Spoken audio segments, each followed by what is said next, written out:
Hello everyone, and thank you for joining me for another episode of Ushanka Show, stories about life in the Soviet Union. Today's video is episode number 21, my book review of the Black on Red, My 44 Years Inside of the Soviet Union by Robert Robertson. And as always, a friendly reminder, if you're new to my channel or somehow missed previous videos, I have a separate playlist on that book, and I'll provide the link below in the comment section.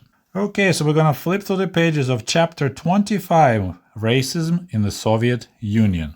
But before we begin, I would like to show you this interesting 2-star Amazon review by Super Amanda on Robert Robertson book.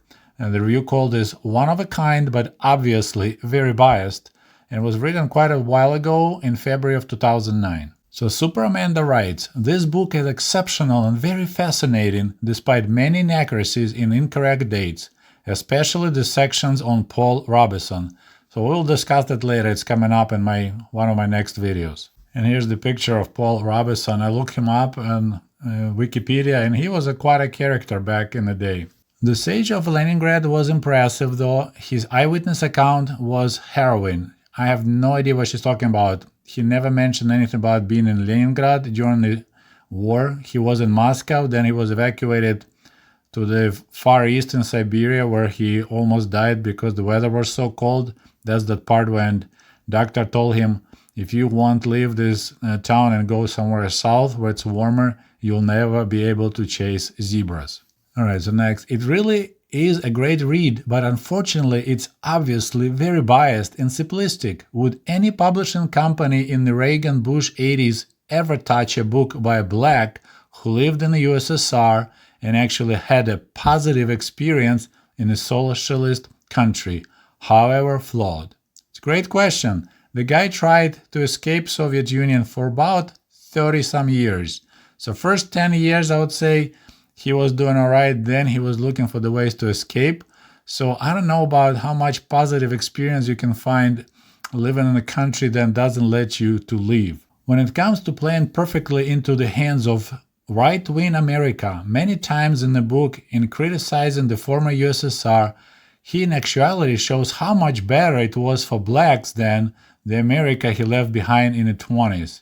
I like the part where the racist white American man who started threatening some of the black Americans that had come over with Robinson found himself carted off, never to be heard from again. Good read, but obviously had an official sponsorship. That's another part kind of confusing because there was no racist white American man who was carted off and never to be heard again. There were several American engineers, white guys, who were giving a hard time to Robert Robertson while working at the Stalingrad tractor factory, but they were basically shipped back to America. They had their contracts revoked for being a racist, and so I'm not sure what he's talking about here, or she's talking about here. Then it goes completely off the hook. All its horrors didn't come close in scope to Stalin. It just does not fit the anti-USSR historical narrative for conservatives to look at the mass murder the USA commits. Ethnic cleansing and mass murder come close, they are the same. The CIA is no better, no worse than Stalin, and neither was Nixon. The higher body count, Stalin worse than Hitler line, is the new black have low IQ for right-wingers. The continued exploitation and genocide by capitalism of people of color and poor whites is going on today with diamonds, chocolate, and sweatshops. Pro-life anti-communists still pen their diatribes while wearing clothing made in China, a country where women are forced into abortion at 9 months. It also uses the deaths of millions of innocent people in the USSR as an armament, not in sympathy. It suits the white supremacist capitalism to make the USSR under Stalin's the crime of crimes. It's all they have left now. That world is so much smaller, and communism turned out not to be the sole enemy of the humanity after all. 10 people found this review helpful. And this is, my friends, what I call a real tanky. They love and hate the book by Robert Robertson because the first part is actually they quote a lot, they mention a lot, and then completely want to ignore the rest of the book. It's almost like New Testament and Old Testament. It's like two books that are written by two different people. or two different groups of people. Similarly, Robert Robinson went through this kind of journey from being excited that there is no racism, he can work as an engineer, but over the years he got slowly was getting more and more disappointed in the Soviet Union. And we finally arrived to the part about racism, which I'm not sure there are Superman that read that far into the book, because in the beginning, he was actually even being used as a propaganda man. That's how he lost his American citizenship, which is not cool. That ultimatum that American government gave Robert Robinson. So this is kind of interesting review I wanted to share with you, and now we'll go back to the book. So here he spares no punches. Kremlin propagandists have worked hard over the years to advance the myth that the Soviet Union is the most socially harmonious country in the world. Officially, the Soviet Union does not have a racial problem. The reality, however, is quite different. During my early days in Stalingrad, we just talked about it, I was not very aware of the extent of Soviet racism because I was absorbed with the American contract workers' campaign to get rid of me. Also, in the early 30s, the government was welcoming foreigners.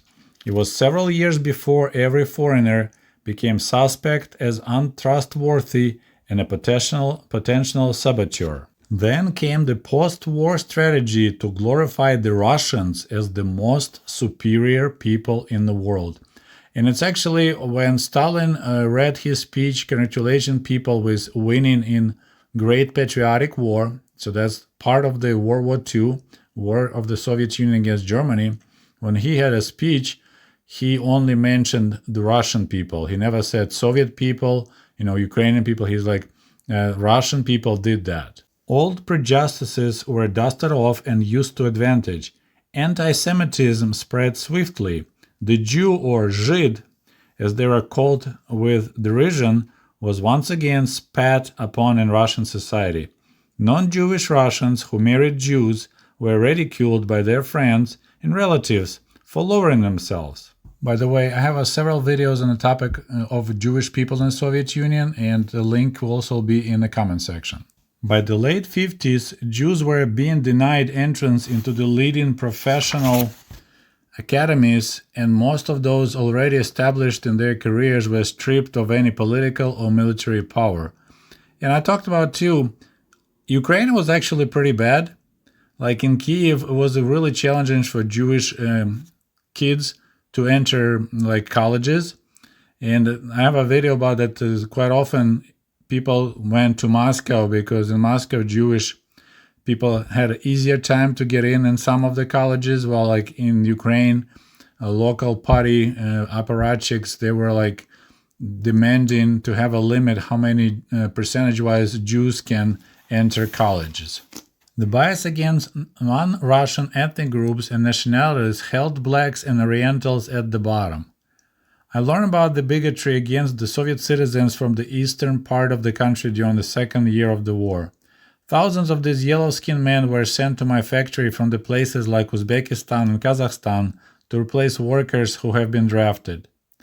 So the army had turned down these men of Oriental lineage. Well, in 1944 and 1945 they began drafting even them, because they already had enough of them for the construction battalions. They were not trusted to carry weapons, only picks and shovels. Their job was to move boulders, cut forests. They were the Red Army's chain gang. Workers in my shop were disgusted when they learned that these men were coming to work with us. They said that they were stupid and lazy, that they smelled, that they could not be trusted, and that they were sneaky. They were ridiculed and insulted continuously by their Russian co-workers. If anything went wrong, the finger would be pointed at some yellow-skinned worker. Then he continues, by the time the decade of the 50s was coming to an end, the government had cultivated Russian biases so successfully, it almost sounds like a modern Russia and Putin, that their pride was scarcely bearable to me, a black and a non-Russian. By the end of 1962, race prejudice against blacks had reached a fever pitch. By this time, all blacks were treated as second-class human beings. It seems as if days of the simple, warm, and friendly Russian were gone forever. By this time, the effect of prejudice against blacks in the Soviet Union was worse than anything I recalled in the United States during the 20s, and without question, a great deal worse than in the United States after the decade of 1950s. And it's an interesting statement because if you go back in his book at the page 24, he was talking about trying to get a job at Ford, and he had no success applying for the job. So then one Sunday, an older man who worshipped at the same church took me aside and said, "Son, to the best of my knowledge, tool making is a white man's job. You just can't break into that kind of work in the usual way." He had been working at the Fords for more than 10 years. "First, you've got to get a job as a floor sweeper," he said. "The most important thing is getting hired. Once you're in, you can show what you know, enroll in the factory trade school. When you pass the exams, there is a chance they might start you as a tool maker." And this is the guy, Robert Robinson, who was actually an engineer back then, but he had to start as a floor sweeper at Ford's while he was graduated as a universal tool maker. So this is racism in America in 1920s. And then jumping back to page 302, Robert Robinson explains, "In the Soviet Union, Russians refused to accept that prejudice against blacks or any other races, nationalities, or ethnic groups exists. To make such a confession would be to violate the facade of equality and brotherly love which they have created. Many American blacks, attracted by communist propaganda, came to the Soviet Union believing that they have been delivered to the land of freedom and opportunity. Then they would let their defenses down, move eagerly into the Soviet society, and get rejected. Eventually, they not only were humiliated but delusioned as well. At least in the United States, they understood and could adjust to the official and unofficial social ground rules, while trying to resist at the same time. I did not go to the Soviet Union believing I was about to enter paradise, as did most other American blacks, but I too was inflicted with the pain of racism in Russia. With my professional record, if I had been white, I would have received career promotions. After the 1930s, the Soviet government and Russian people did not want to admit officially that a person with black skin could be as capable as, or more capable than, a white. I was never allowed to go on foreign or domestic technical missions, while other designers, Russians of course, with much less experience than I, were sent.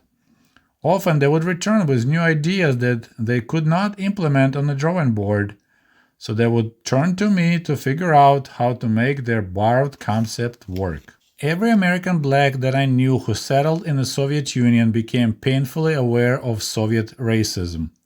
Henry Scott, a tall dancer from New York City, and Robert Ross, a big strapping fellow from Montana, who had no professional skill and became a propagandist, are two cases in point. If any of you guys are interested to learn about more of these performers, I found actually dissertations called African American Performers in Stalin's Soviet Union Between Political Promise and Racial Propaganda by Christopher Silsby. I'll post the link in the comment section as well.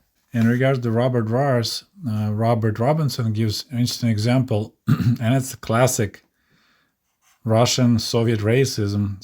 So this guy, Robert Ross, so he was a black American with his Russian wife. They were encountered a drunk on the subway train one night who cursed Robert's wife for being married to a black. The man spit on the floor of the train and called her a prostitute. And here comes the part that I mentioned in my own videos about racism in the Soviet Union. During my years in the Soviet Union, that's Robert Robertson says, not me, but I came to know 16 children who were the result of mixed marriages. They were all brunt of racist pranks and taunts during their school years. Some were flunked by the bigoted teachers, even though they turned in excellent exam papers. One student made it into college, but had to quit and take his degree via correspondence course because of the racism he encountered. Only 5 of the 16 managed to hang on long enough to get a college degree, and then when they graduated, they were not offered jobs for which they were trained. One student who had prepared for career teaching at the college or high school level was given a job in an elementary school. A young woman who majored in African and Black history was given a job as receptionist in the Soviet Society of African Studies. Those who did not enter college received low-level or manual jobs. And also Robert Robinson mentioned an interesting fact, which is totally true. So say on one hand, the Russians maintain the enormous pride and arrogance that anything made in Russia is better than anything made elsewhere. On the other hand, they will fall over themselves to obtain foreign-made goods. I found it risky to wear Western-style clothes because invariably a Russian would say, "I like that shirt you're wearing, sell it to me." He said that he was wearing an attractive pair of French socks given to me by the student from Senegal. On 2 occasions on the first day, the Russian man struck up conversation with me and after several minutes mentioned about the socks I was wearing. One of them checked to make sure I had not bought them in a Russian store. They bluntly offered to buy them from me for 50 rubles, and he says it was equal to $55. Oh my goodness. The other one said, "Please sell them to me when your stay here in Russia ends, since I miss my socks so badly," because he had similar socks stolen a couple of years ago. So they're willing to buy used socks and pay top money because they're nice foreign socks. Then there's another interesting story that he mentioned at the end of this chapter. So children of mixed marriages had a little less difficulty finding spouses once the newly independent African states opened embassies in Moscow. Male staff members often found these mulatto women attractive.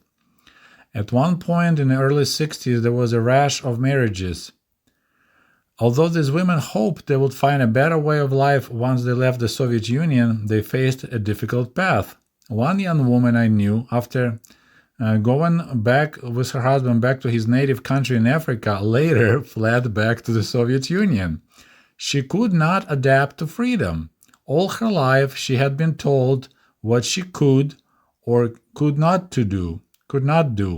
She was accustomed to having most of her important decisions made for her by the authorities, and she was overwhelmed by the need to manage a large household with many servants. So one day, while her husband was at work and her child was being cared by servants, she headed to the airport, boarded the plane, and returned to Moscow. So yeah, as I said, several other women also, 3 other women I knew fled for Moscow. They chose to be humiliated at the airport, faced life as a spinster, live in cramped quarters with relatives, and wait in long lines whenever they ventured out to buy something, rather than cope with uncertainties of freedom. That's a really interesting statement. I don't know if there was a problem with freedom. I mean, I see growing up in the Soviet Union, even in Moscow, and going to African country, it's totally different lifestyle. Of course, people who worked in the embassies, they probably were pretty wealthy and well-to-do, but I don't know if there was a problem with freedom in Africa. It was mostly just such a different environment, different cultures. So some women or generally people they can't handle it and they go back to the places they're familiar with. The people speak the same language, even at the cramped apartments and long lines to buy basic foodstuffs. Okay, my friends, so that was chapter 25, Robert Robertson's story about racism in the Soviet Union. I will post a link to my racism in the USSR video also in the comment section. If you missed it, check it out. I'll be interested to see your opinion comparing what Robert Robertson wrote about his experiences of racism in the Soviet Union as a black person in 50s and 60s versus my experience as the white person in Kiev in 1980s. Well, that's all I have for you today. I hope you enjoyed this story, enjoyed this video. As always, please don't forget to like it, share with your friends, and we'll talk to you soon. До свидания. Goodbye.